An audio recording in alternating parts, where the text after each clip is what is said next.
number 10, India Agriculture. A bit of problem was there because of the network issue yesterday. So we will be just revising what we had done yesterday was. We have talked about Jowar. And Jowar we had talked about as the third most important crop after paddy, wheat. We are talking about the hierarchical forms, one after the another. It is the crop which is going to be found to be growing as both Rabi as well as the Kharif crop. The temperature requirement varies from 25 degrees centigrades to 30 degrees centigrades, and a bare minimum of 50 centimeter of annual rainfall is required. As far as the soil is concerned, black and loamy soil is preferable for the growth of Jowar and produced in central and southern India predominantly, where we have talked about Karnataka, Tamil Nadu, Maharashtra, Madhya Pradesh. What we had discussed also was that maximum farming of Jowar in Gujarat is done in two districts. One is Surat and another one is Tapi. Another thing which we had learned yesterday was about millet. Millet was given a name or considered as the grain of laborers, quite cheap and full of nutrients, which is required for those laborers to do their day-to-day activity. The temperature requirement for millet was again 25 to 30, so it's going to be varying, and rainfall is relatively lesser in comparison to Jowar. Even 40 centimeter of rainfall will be sufficient enough for the millets to grow. So 40 to 50 centimeter we can talk about as a semi-arid condition, and this is going to be seen in Gujarat and certain parts of Rajasthan, Uttar Pradesh and Maharashtra. This is where it is grown.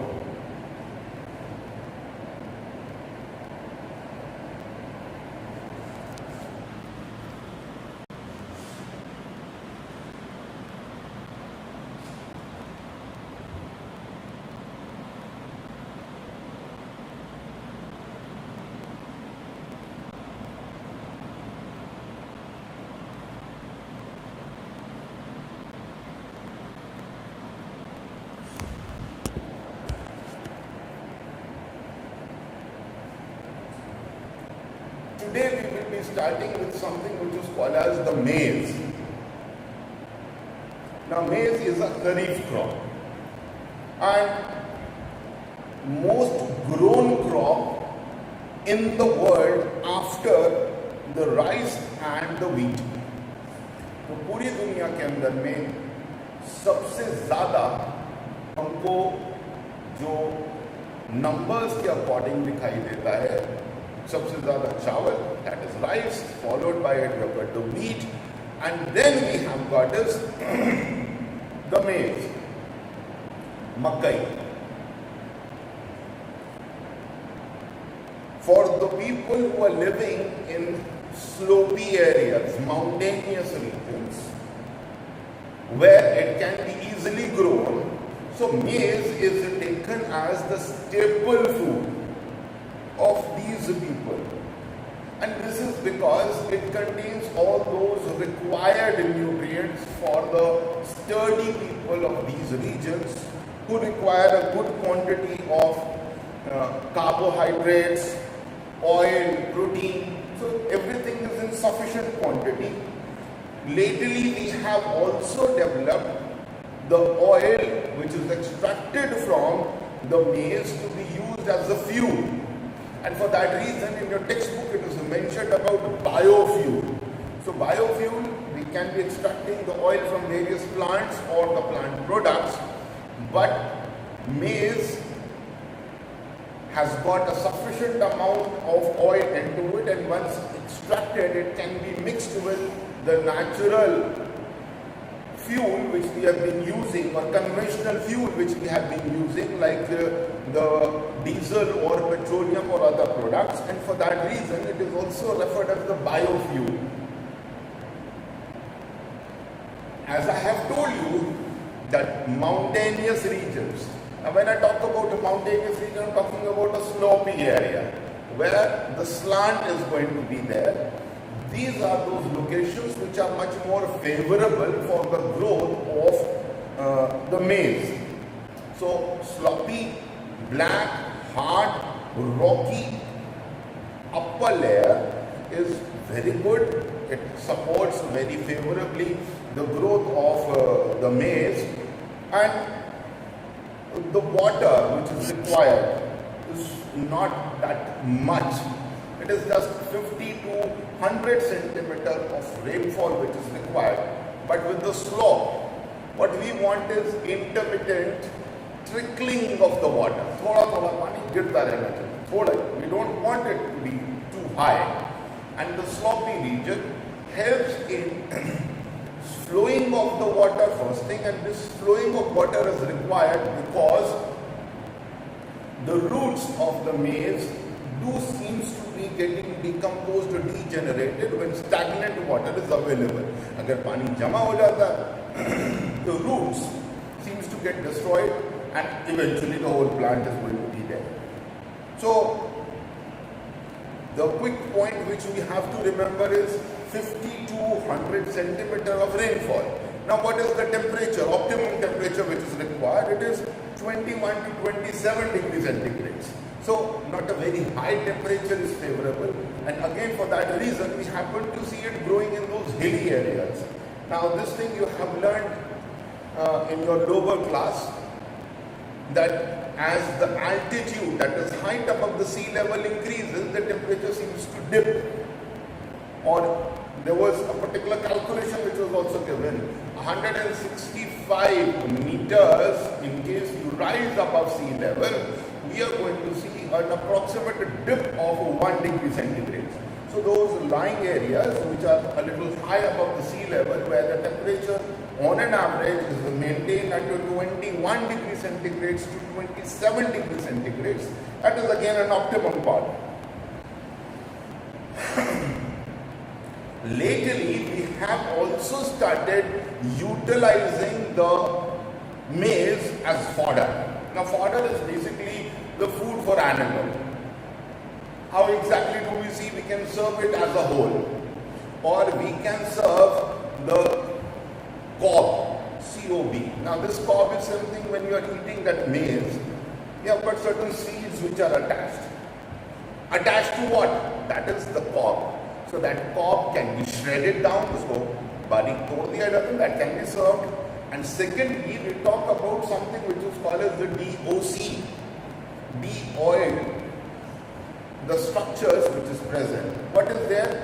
We are taking the maize, we are pressing it down, and once you press, you will be extracting the oil out of it. Now we have learnt about that. Sunflower oil is there, and same way we have got is the maize oil, makkai ka bhi tel hota hai. Lekin once you have extracted the oil, what is left over is a cake-like structure that is called as the de-oiled cake, and that de-oiled cake still has got a certain amount of carbohydrates, proteins, oil present, and that can be served to the animal, and it is going to compensate on a very good level for the food intake of animals. So we get a good supply of milk into it. So use it as the fodder for animals. Major states which are seen producing maize, we have got certain names like Rajasthan, we have got Uttar Pradesh, Bihar, Madhya Pradesh, we have got Punjab, Jammu and Kashmir, Himachal, Karnataka, Andhra Pradesh. So across the length and the breadth of India, this particular crop can be easily seen being cultivated. What you have to remember specifically also is the Gujarat name. So in Gujarat, what we happen to see is that the maize is grown more in Panchmahal, Dahod, Sabarkantha and Aravali districts. You're talking about districts. You're talking about the districts where the growth is seen a little much more higher in concentration than the rest of it. Pulses. Just after the maize, we will be moving on the pulses. Pulse matlab dal.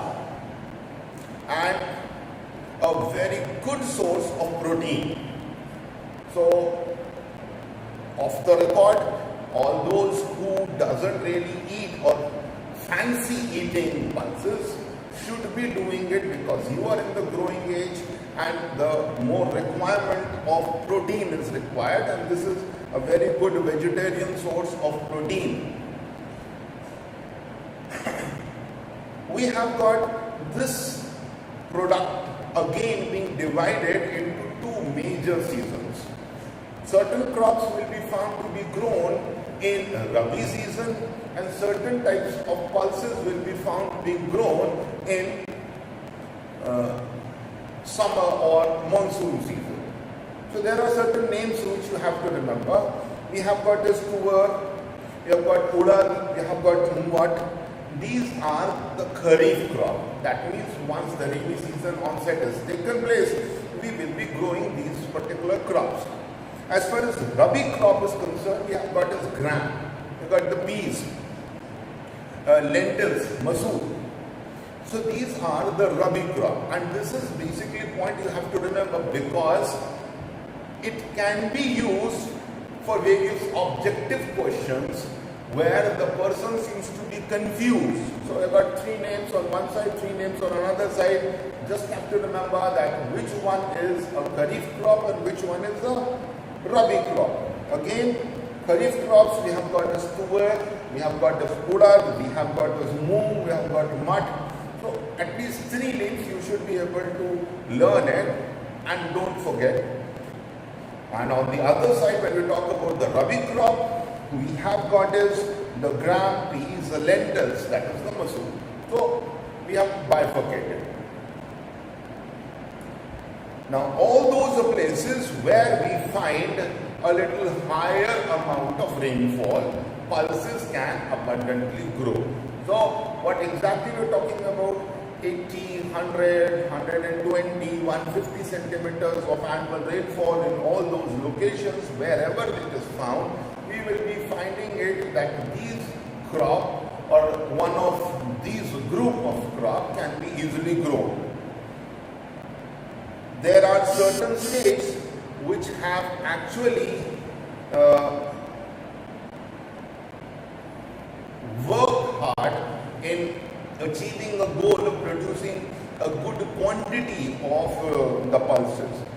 These are including is Madhya Pradesh, Rajasthan is there, Uttar Pradesh is there, Maharashtra is there, Odisha is there, Bihar is there, Andhra Pradesh is there, Tamil Nadu is there. So these places, they have really worked hard and given extra output as far as pulses is concerned.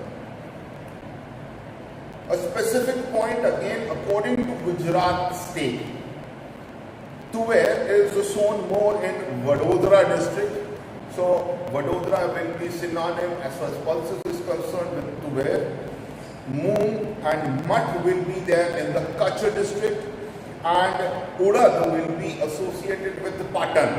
So यहाँ पर हमारे पास में three districts have been talked about, and all the three districts have got a unique capacity to produce one specific or one or two specific pulses.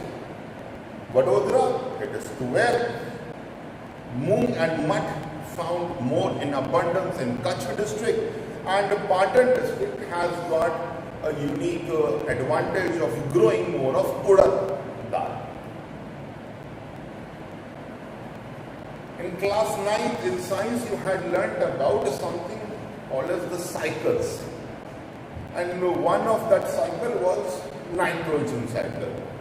And in that nitrogen cycle, you had learnt about something which was called as leguminous plants. Now, the pulses, majority of them, they comes in pod. You have got a covering and within it we have got the seed. It is same like that what you see of peas, batana. So what is it?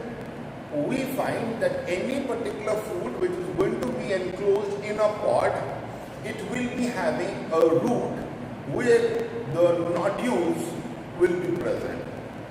Small bulging part. So that nodules is basically where we find the specific bacteria present out there which helps in nitrogen fixation. I'm not going into that detail, but we'll let you know about the same, that nitrogen is going to be reinstated in the soil by growing pulses. So we had learnt about, let us say, alluvial soil. In alluvial soil we found that certain amount of nutrient is in abundance, plenty of it, but it was lacking nitrogen. So in alluvial soil, in case we grow pulses, what is going to happen? We will see that nitrogen will be getting reinstated inside, and this in turn will be helping in growth of other crops which require nitrogen in abundance. So to get the compensation of nitrogen loss, we deliberately grow pulses so that nitrogen can be fixed and later on can be utilized for growing of other crops. And that is the point which is being mentioned out here in your book out there, that the nitrogen is reinstated in the soil by growing pulses. So it is shown as intercrop. Now intercrop means you are talking about one major crop, another major crop, and in between we are growing deliberately, janbujkar, the pulses so that nitrogen can be reinstated back into the soil. Now there is one block special which talks about nagli, that is ragi. We have seen lot many questions of objective type seems to be arising out of it. So need to have to go through it and understand what exactly this thing is all about. So nagli has got a unique position as far as food crop which is sown in Gujarat. Staple food of Adivasi. This is the word we have used. That means very recently, till recently, that is what we call as ourselves civilized people, we were not using nagli as a source of intake of nutrients. It was grown by the tribal people who were living in and around the forest and we consuming it. But what really happened is, we did certain studies and we found that among all the grass food crop which is sown, now here let me be very much specific. Wheat is a grass, rice is a grass, pulses, these are also types of plants and grasses. We are trying to grow certain group of grasses and eating their seeds. So among all the grass, that is be it the wheat or be it the rice, we found that per hectare production capacity of nagli is maximum. Now what does this mean? First, that in case I have got 1 square hectare of land and I am growing rice, perhaps I might be getting 50 kgs of rice, and other grass crops I might be getting 60, 70, but when I grow nagli, the output will be surpassing all the other crops which are grown in a single unit area. किसी भी एक single unit में अगर हम grow कर रहे हैं तो सभी से ज़्यादा production we find it is in nagli. Second, another word or abbreviation which you have to remember, that is called as finger millet, also called as African millet. तो ये कुछ नाम हैं जो हम use करते हैं for referring nagli. And there is another word, please remember, bata. This is used in Gujarati. So there are certain names, question might be arising from this particular section also. As far as nutrition is concerned, again we are doing the comparison between the various cereals we have got, and we found that more of protein, more of minerals and vitamins are found when we are doing comparison of Nagli keeping on one side and the rest others on the other side. So Nagli, in case it's consumed, is providing you more nutrients in a single unit intake. Now again, if I'm eating 50 grams of wheat, if I'm eating 50 grams of rice, then 50 grams of Nagli which is going to get consumed by me will be containing, in comparison to other grass crops, a little more higher concentration of those vital elements required for sustainability. The proportion of calcium, that is in the minerals, iron, is more in Nagli than compared to other crops. So an overall estimate when we talk about this, we can call it as a superfood. Now, this is a relatively new term which is there in the market. Superfood means a less amount of intake but more in abundance as far as the nutrients is concerned. With this, we come to the conclusion of one unit of the chapter. One unit in the sense that we had actually categorized the whole agriculture into certain sections, and this was about the food crop. Now we will be moving on to something which is called as the oil seeds. Here is all the detail which is present out here, which is going to give you the whole idea in just a concentrated form.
When we will be talking about the oil seeds, so basically we will be moving here and there and trying to learn about the various seeds which have got a higher proportion of oil into it. Now these seeds are going to be compressed, pressed, so that the oil can be extracted. Now this oil which is going to be extracted is considered fit for human consumption, hence we call it as edible oil.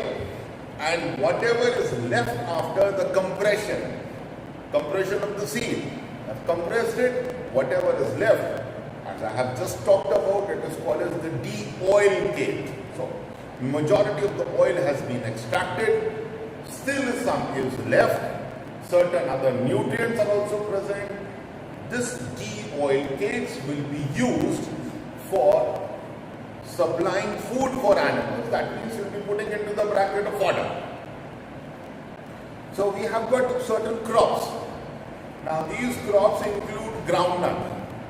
We have got the soya bean, we have got this castor, we have got mustard, we have got sunflower. So you name it, we have got so many methods of extracting various components as far as oil is concerned from various seeds. But we will be concentrating according to the India, because the oil extraction can take place from lots and lots of things, but it depends upon the demographic area, the geographical locations across the world. Certain places they have got more in abundance of, let us say, castor. So they are using castor. Certain places we see coconut, certain places we find is olives also. They use olive oil. So depending upon the locations, and because of the location point of view, we will be concentrating solely on India. One by one we'll be learning those important oil seeds which help us extracting the oil. And number one comes out to be the groundnut.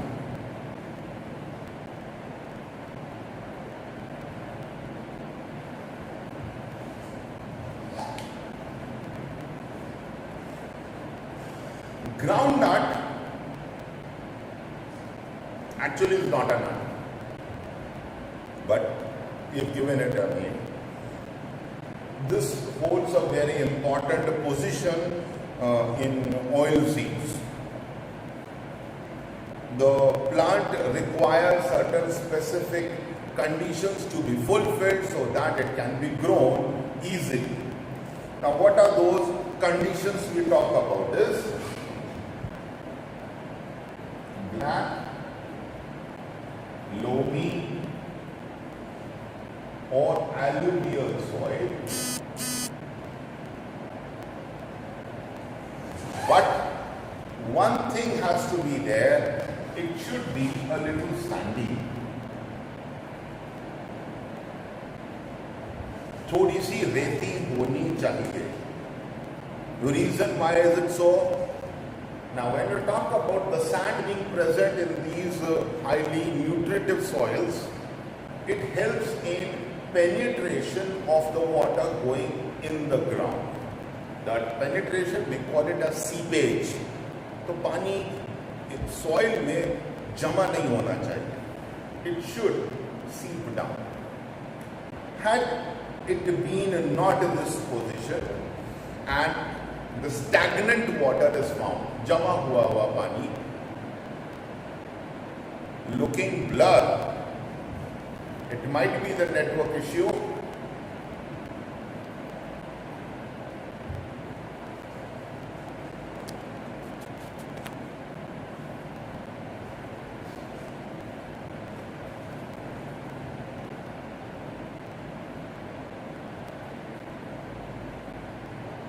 Now is it okay?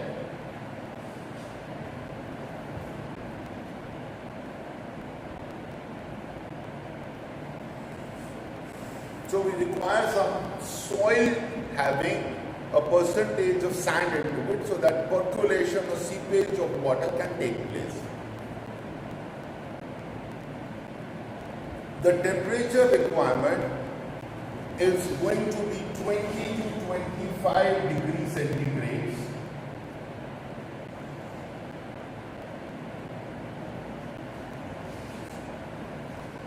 And the rainfall is going to be approximately 50 to 70 centimeter of rain.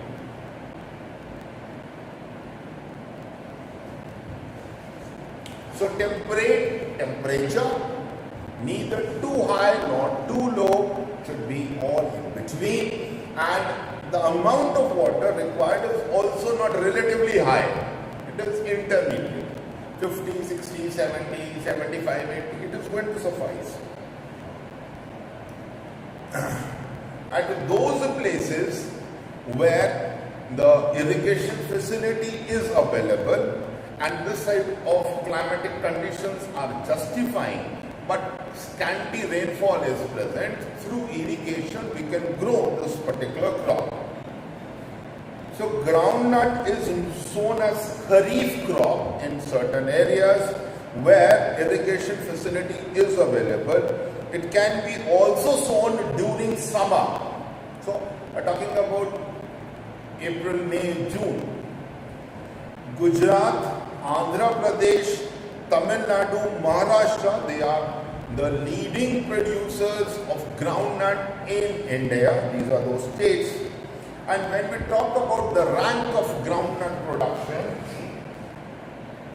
India ranks at the second position after China. So India on the second position. Number one is in China, which is leading producer of groundnut in the world. among all the states which we have just talked about, we have talked about is Gujarat, we have talked about Maharashtra, we have talked about Madhya Pradesh, we have talked about Andhra Pradesh. In सब के अंदर में, out of all these states, Gujarat leads the country in groundnut production.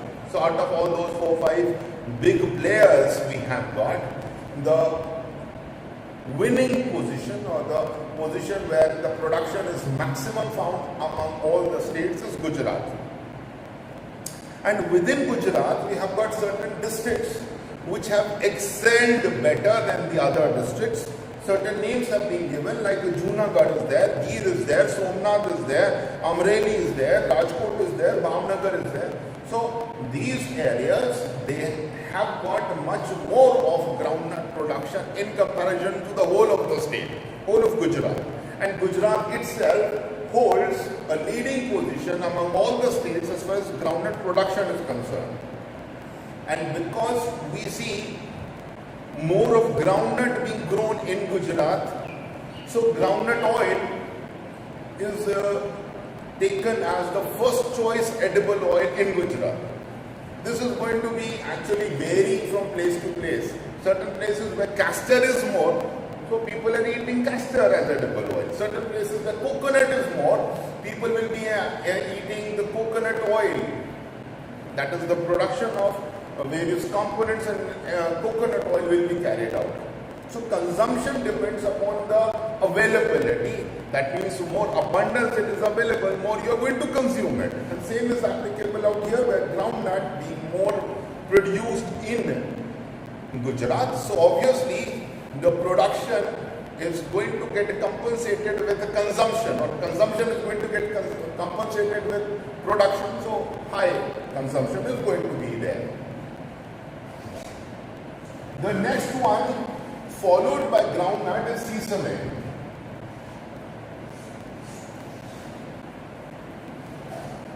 Which is also called as til, and Gujarati we call it as tal. So same thing.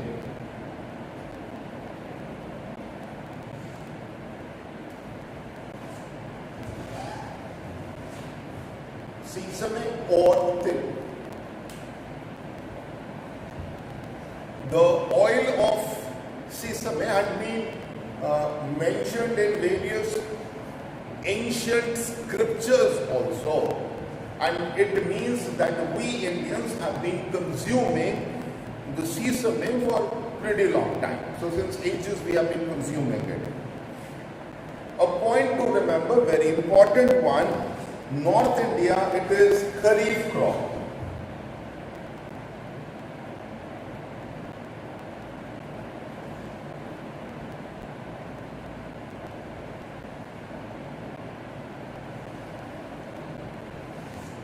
Whereas in southern India or southern part of India, we find it as Rabi crop.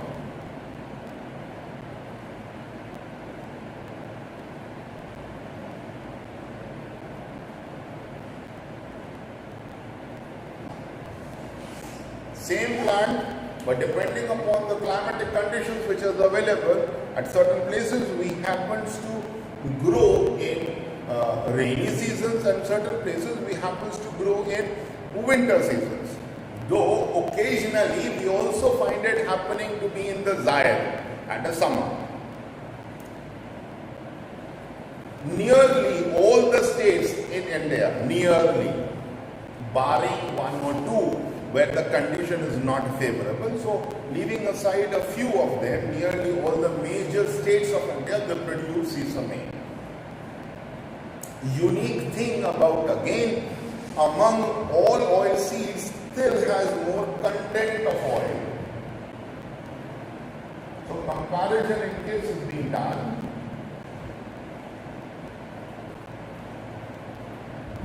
Still will be having more oil in comparison to the rest of oil seeds. Now, we will be trying to ascertain this particular point. Imagine I have grown the sesame to be as big as groundnut. In that comparison, in case I am going to compress it, the amount of oil which will be extracted out of the sesame will be more in comparison to groundnut, or in comparison to mustard, or in comparison to coconut, or in comparison to maize. तो हम अगर एक ही unit structure को मानकर चलेंगे, सबसे ज्यादा तेल किसी एक सीड में से अगर निकल सकता है volume based, we are going to find that sesame holds the highest one. Major producers of तिल कहां देखने को मिलेगा? We have got Gujarat, we have got Tamil Nadu, we have got West Bengal, we have got Karnataka, we have got Madhya Pradesh. These are those major producers. Now we have talked about that nearly every state where the condition is favoring its growth, we are going to find it a growth is little more or less, but these are those states which have got a little higher amount of production taking. Among all the states, Gujarat ranks first in the terms of the till production. तो यहाँ पर आया Gujarat ranks first among the states.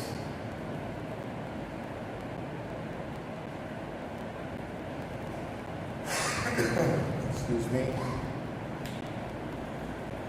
And what is the position of India? The maximum export of oil. Now we are not talking about production. We are talking about exporting, sending it abroad.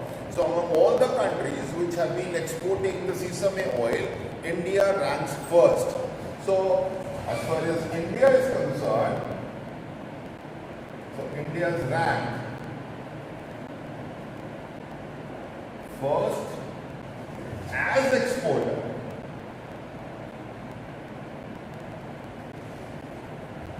Now, with this, we come to those particular questions. Question says, perhaps we are not the largest producer, fine. But whatever the total volume of sesame oil is getting produced, the export amount across the country happens to be the maximum as far as India is concerned. When we talk about the particular district in Gujarat where a little more concentration of sesame growth is seen, so Banaskantha grows maximum. So among all the states within, we have got Gujarat a little more prominently seen, and among that all the districts of Gujarat, we find Banaskantha to be leader in the production. So these are certain valid information which is required while writing down the answers. The next one, that is the third one, we will be moving on to something which is called as mustard.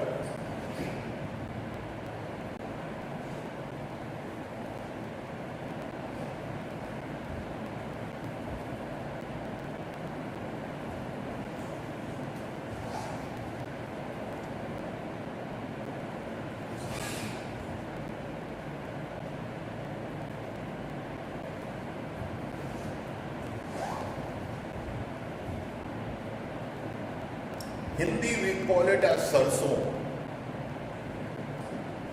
a rabi crop of North India.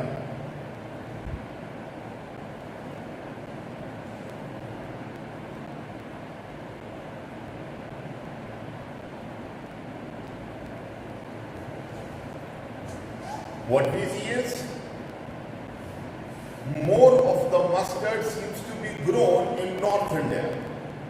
Mustard seeds, its oil used for not only eating, that is not only edible, but mustard is also having some medicinal properties.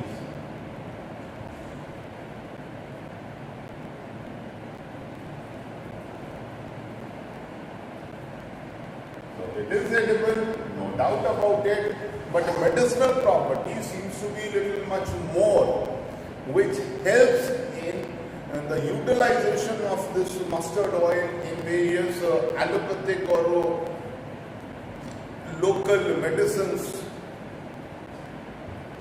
Rajasthan, Uttar Pradesh, West Bengal, Gujarat, Madhya Pradesh, these are the leading producing states of mustard and mustard oil in India.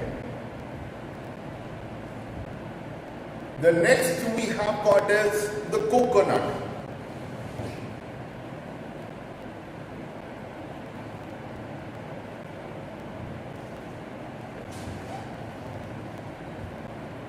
Understand the basic requirements of coconut to grow.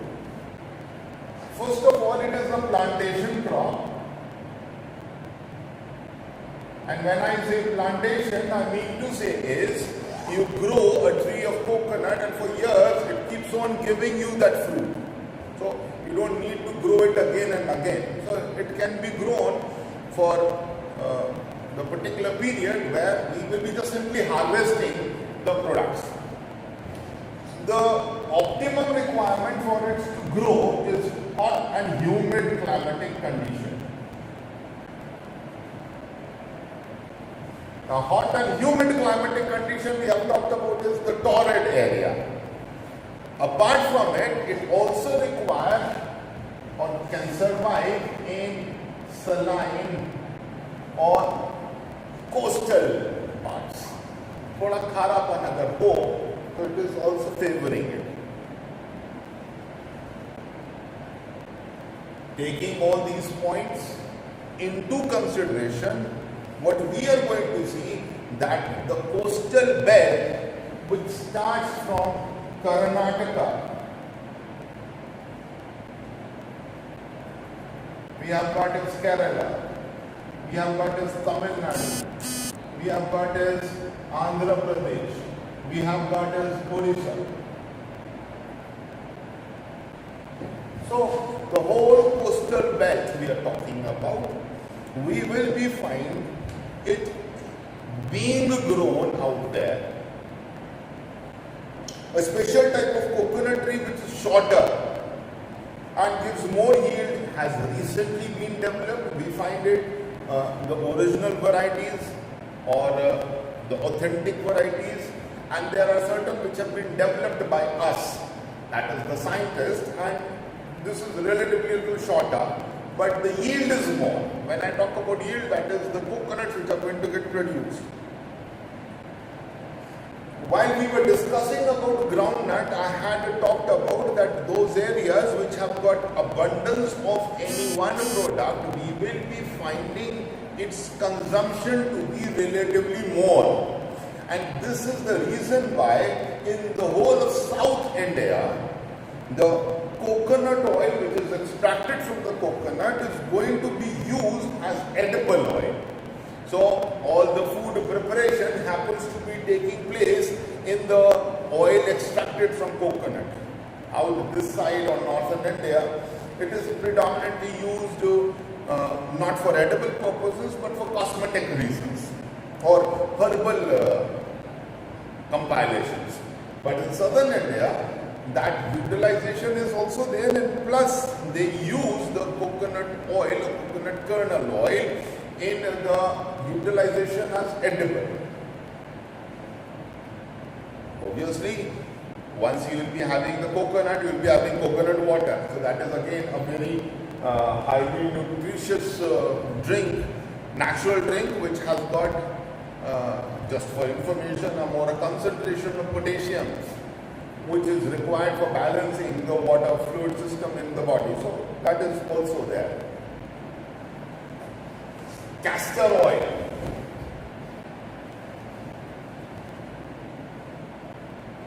That will be the point which we will continue now.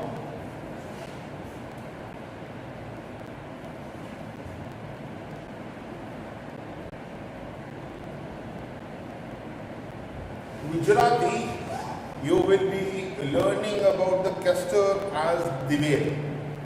So फिर से एक और चीज वापस आ रही है, जो हमने सीसमे के साथ में सीखी थी, it is both kharif and rabi crop.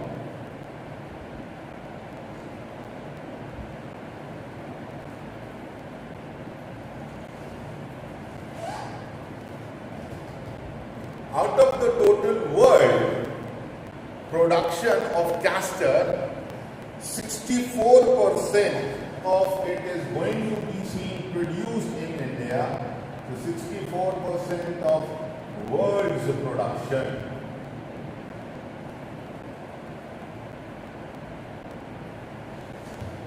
is in India.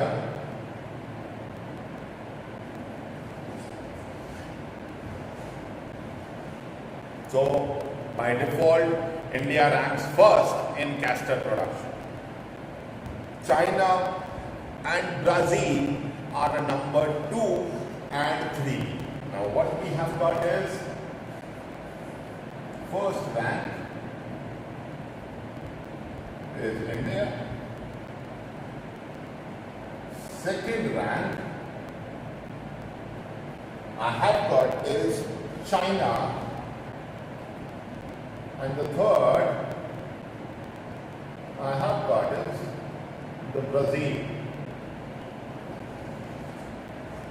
And because it is told within the textbook specifically that hierarchy needs to be remembered and learned. Now, for the total production, that is of castor in the world, 64% is coming from India, and out of this 64%, 80% is coming from Gujarat.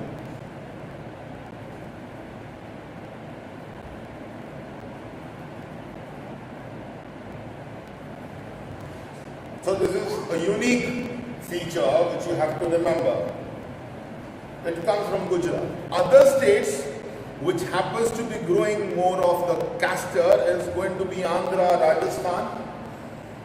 In Gujarat, which is producing 80% of India's castor, certain states have also worked a little better in producing. We have got Banaskantha, we have got Patan, we have got Sabarkantha, we have got Rajkot, we have got Junagadh, Amreli.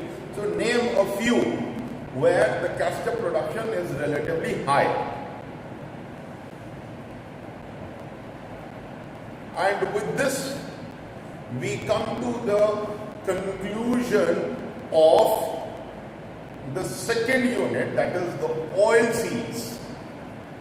In your coming session, we will be starting with the beverages section, where we will be talking about the tea, coffee or cocoa. And finally, we'll move on to the cash crop. So, what we have done today is those oil seeds, including the groundnut, the sesame, we had the mustard, we have coconut, we have got the castor oil, and we have done a bit of revision of what we had done yesterday, continued with millet, maize and pulses. So tomorrow we will be continuing with the beverages section of chapter number 10, India Agriculture. Thank you so much for being present. See you tomorrow.